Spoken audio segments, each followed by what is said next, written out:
2024 మొన్న నైటు బ్యాంకాక్లో జరిగింది.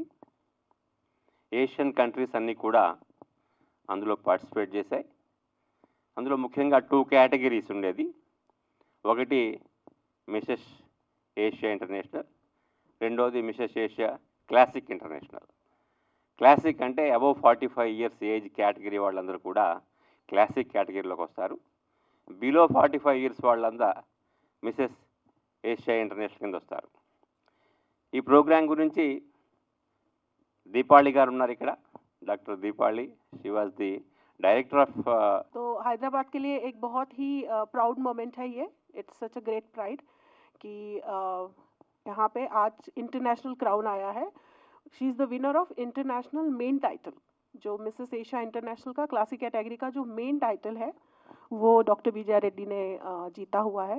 So it's a very pride moment because generally younger generation में participate करना या फिर उस कंपटीशन को समझना बहुत आसान होता है. But at the age of 64 age में उन्होंने जो हासिल किया है वो काबिले तारीफ़ है, बहुत ही ज़्यादा इंस्पिरेशनल है. तो उनको मिसेस एशिया इंटरनेशनल के मेन टाइटल के साथ ही उनको एक सब टाइटल मिला है जिसका नाम है मिसेस इंस्पिरेशनल, क्योंकि उनको भी वहाँ पे लगा कि this is a true inspiration, है ना. 45 जनरली वो उनको लग रहा था कि 45 एज की लेडीज़ के साथ मैं 64, ऑलमोस्ट 20 इयर्स का डिफरेंस है. How can I participate that to जो साउथ एशियन लेडीज़ होती हैं, यू नो, सिंगापुर से हुए, जापान, कोरिया, जहाँ पे प्लास्टिक सर्जरी इतनी कॉमन है, इतना they are so much into their fitness and beauty. उनके साथ इस एज ग्रुप में पार्टिसिपेट करने के लिए एक हिम्मत लगती है ना. ब्यूटी तो एक चीज़ है जिसमें हिम्मत है ना. द विनर इज़ वन जिसमें हिम्मत है, वही विनर है जिसको लगता है कि मैं इसको बीट कर सकता हूँ. और उसी बेसिस पे मैंने उनको यही कहा था कि जिस दिन आपने डिसाइड किया कि मुझे पार्टिसिपेट करना है, you are the winner that moment. अगर इनकी जगह पे कोई और होता तो बैक ऑफ हो जाता कि नहीं मैं नहीं करूँगी, क्यों, अगर मैं वहाँ पे हार गई तो, यू नो, 45 की लेडी के साथ मैं 65 कैसे पार्टिसिपेट करूँगी. स्पेशली ड्यूरिंग द वॉक्स, जो रैम्प वॉक्स वहाँ पे इतने होते हैं, टैलेंट राउंड्स इतने होते हैं, उसके बीच में डॉक्टर विजया रेड्डी ने ये किया. क्योंकि मिसेस इंडिया भी उन्होंने जीता था, वो सुपर क्लासिक कैटेगरी में था, about the age of. Already, I think Dipali ma'am has spoken. My father-in-law also has spoken. But just one thing, at her age, I think age is just a number. And as they say, no, the wine gets better with age. I think my mother-in-law is just aging like very fine wine. You know, she's getting better by the number of years.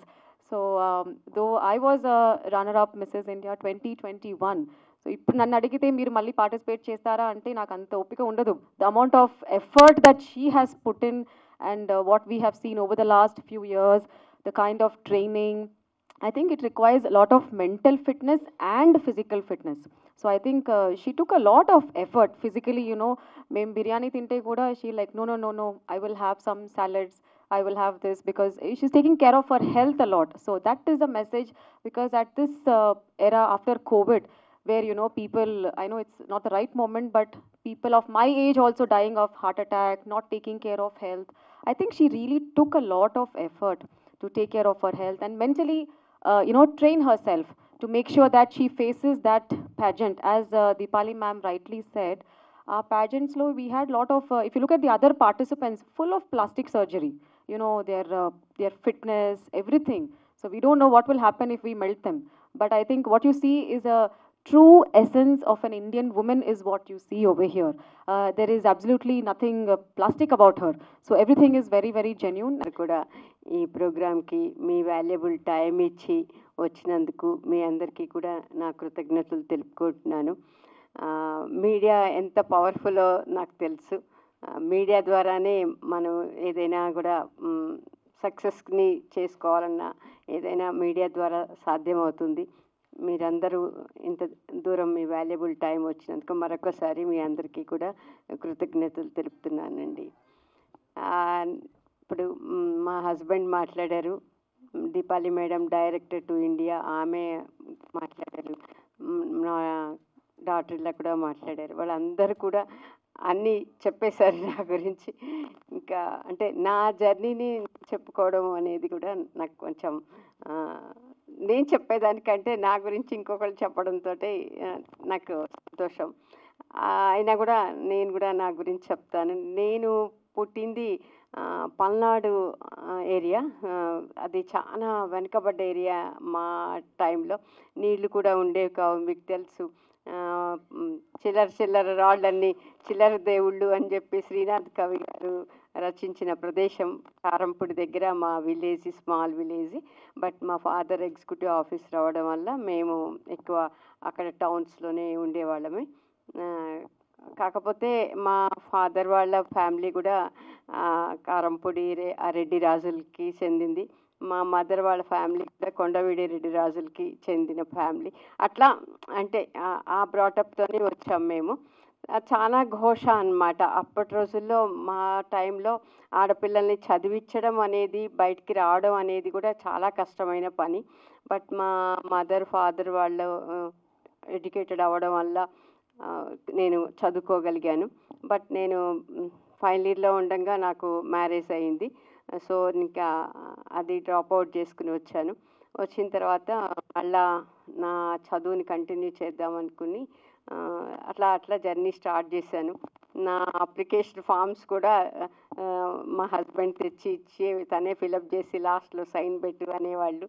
ఆ డిగ్రీకి apply చేసిన, పీజీకి apply చేసిన, అలా అలా మేము first KPHB కాలనీలో నలంద విద్యాలయ high school start చేశాము. అప్పటి నుంచి ఇంకా మా జర్నీ ఎడ్యుకేషన్ వైపు టోటల్గా కాన్సన్ట్రేట్ చేసాము. అంటే గతంలో మీకు అంటే ఈ ఇంట్రెస్ట్ ఉండింది మనసులో, బట్ మీరు ఎప్పుడు దీన్ని పార్టిసిపేట్ చేయలేదు. అప్పట్లో మీకున్న ఇంప్రెషన్ ఏంటి? ఒకప్పుడు బ్యూటీ పేజెంట్స్ కానీ మీ కాలేజీలలో కూడా ఇవి ఉంటాయి పేజెంట్స్. అవి ఒకప్పుడు బాడీ యొక్క మెజర్మెంట్స్ దాంతోనే నడిచింది. లాస్ట్ మార్చ్లో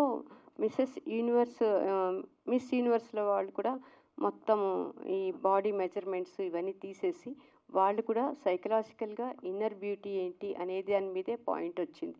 లాస్ట్ మొన్న యూనివర్సల్ జరిగినప్పుడు కూడా ఇదే తీసుకున్నారు. ఇప్పుడు అసలు ఈ బాడీ మెజర్మెంట్స్ అనేది లేదు. ఎక్స్టర్నల్ బ్యూటీ అనేది అది ఇప్పుడు నేను భగవంతుడిని ఇలా ఇమ్మని అడగను.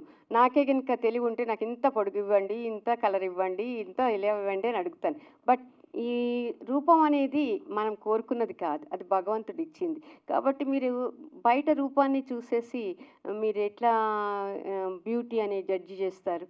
అది కాదు కదా. కలర్ని బట్టి, హైట్ని బట్టి అనేది నా ఉద్దేశం. అలా కాదు కదా. ప్రతి మనిషిలోనూ ఒక బ్యూటీ ఉంటుంది. ఆ బ్యూటీని మనం బయటకు తెచ్చుకోవాలి. మన నవ్వు, మన ముఖము, మన ఆనందము, ఇదే మన బ్యూటీ. మనం అంత సంతోషంగా ఉన్నప్పుడు అంత బ్యూటీగా ఉంటుంది. అందరితోనే మన సంతోషం ఉన్నప్పుడు మన పాజిటివ్ వైబ్రేషను పాజిటివ్ ప్రతి ఒక్కరికి వెళ్తుంది. మనం నెగిటివ్గా ఆలోచించుకున్నప్పుడు అది నెగిటివ్ వైబ్రేషన్ అయిపోతుంది. సో ఎవ్రీ హ్యూమన్ ఒక బుక్లో 100 పేజీల నవల ఉంటుంది. కొన్ని పేజీలు మళ్ళీ మళ్ళీ చదువుతాం, కొన్ని పేజీలు నచ్చకపోతే తిప్పేస్తాం. సో లైఫ్లో ఎంతోమంది హ్యూమన్ బ్యాంక్, మనీ బ్యాంక్ అంటే హ్యూమన్ బ్యాంక్ ఇస్ చాలా. ఎడ్యుకేషన్ రిలేటెడ్గా మీరు చేశారు, సోషల్ సర్వీస్ చేశారు, గవర్నమెంట్ రిలేటెడ్గా ప్రాజెక్ట్స్ కూడా చేశారు. సో ఈ బ్యూటీ పేజెంట్కి ఏం చేయబోతున్నారు మీరు? లైక్ ఏదైనా బ్యూటీ పేజెంట్కి నేను ఇచ్చేది ఒకటే, కాన్ఫిడెన్స్తోని మీకు ఏం కావాలంటే అది చేయండి. ఈ ఏజ్ అనేది చూడొద్దు. ఏజ్ అనేది మీకు చూడద్దు. మీకు ఇంట్రెస్ట్ ఉంటే ఏ ఏజ్లో అయినా 70 ఇయర్స్లో కూడా ఇప్పుడు చాలామంది మోడల్స్ వస్తున్నారు, బ్రిటిష్ మోడల్స్లో ఉమెన్లో. So you are not underestimate వేసుకోవద్దు మిమ్మల్ని. నమస్తే అండి మీడియా మిత్రులందరికీ కూడా నమస్తే. నేను రీసెంట్గా అంటే 19th బ్యాంకాక్లో జరిగిన ఏషియా ఇంటర్నేషనల్ బ్యూటీ కాన్సెప్ట్లో పేజెంట్లో నేను విన్నర్గా సెలెక్ట్ అయ్యాను. ఇక్కడ అంటే బ్యూటీ అంటే ఎక్స్టర్నల్ బ్యూటీ కాదు, ఇది ఇంటర్నల్ బ్యూటీని మన totally it is depend upon your అంటే సైకాలజీ, నేచర్, బిహేవియర్ అన్నిటినీ వాళ్ళు క్యాలిక్యులేట్ చేస్తారు. సో మాకు 7 days ఈ ప్రోగ్రామ్స్ జరిగినాయి. దీంట్లో రకరకాల రౌండ్స్లో మేము పార్టిసిపేట్ చేయాల్సి వస్తుంది. చాలా టఫ్గా జరుగుతుంది కాంపిటీషన్. 13 countries నుంచి వచ్చారు. అంటే ఒక్కొక్క కంట్రీ నుంచి కూడా 4-5 అట్లా వాళ్ళు పార్టిసిపేట్ చేశారు. సో ఇందులో చాలా రౌండ్స్ ఉంటాయి. అంటే ఇంటర్వ్యూ రౌండ్స్ ఉంటాయి, తర్వాత టాలెంట్ షో అని, తర్వాత నేషనల్ కాస్ట్యూమ్ అని, తర్వాత ఇలాగా చాలా రౌండ్స్ ఉంటాయి. ఆ రౌండ్స్ అన్నిటిని కూడా మేము ఒక్కొక్కటి విన్ చేసుకుంటూ రాగలిగాము. బట్ ఫైనల్గా నేను విన్నర్గా సెలెక్ట్ అయినందుకు చాలా సంతోషంగా ఉంది నాకు. I'm very happy. అండ్ నాకు అంటే ఇండియా తరఫు నుంచి నేను పార్టిసిపేట్ చేయడము, నేను విన్ అవ్వడం అనేది కూడా నాకు చాలా సంతోషం అనిపించింది. అదే కాకుండా నాకు మెయిన్ విన్నర్ కాకుండా ఇంకా పాపులారిటీ, మిసెస్ ఇంటర్నేషనల్ పాపులారిటీ, తర్వాత ఇన్స్పిరేషనల్ అవార్డు కూడా వాళ్ళు క్రౌన్ కూడా ఇచ్చారు. ఐఎమ్ వెరీ హ్యాపీ అండి. చాలా చాలా సంతోషంగా ఉంది. నా చిన్నప్పటి డ్రీమ్స్ అన్నీ కూడా నేను నెరవేర్చుకోగలిగినందుకు చాలా సంతోషంగా ఉంది. నాకు దీనికి మా ఫ్యామిలీ సపోర్టు, నా ఫ్రెండ్స్ అందరు కూడా చాలా చాలా నాకు సపోర్ట్ ఇచ్చారు. వాళ్ళందరి సపోర్ట్ తోటే మేము మాకు ట్రైనింగ్స్ కూడా మిసెస్ ఇండియా నుంచి దీపాలి మేడం బాగా ట్రైనింగ్ ఇచ్చారు. ఈ ట్రైనింగ్స్లో మేమంతా చాలా నేర్చుకుని ఫైనల్గా క్రౌన్ తీసుకున్నందుకు ఐఎమ్ వెరీ వెరీ హ్యాపీ అండి. Thank you.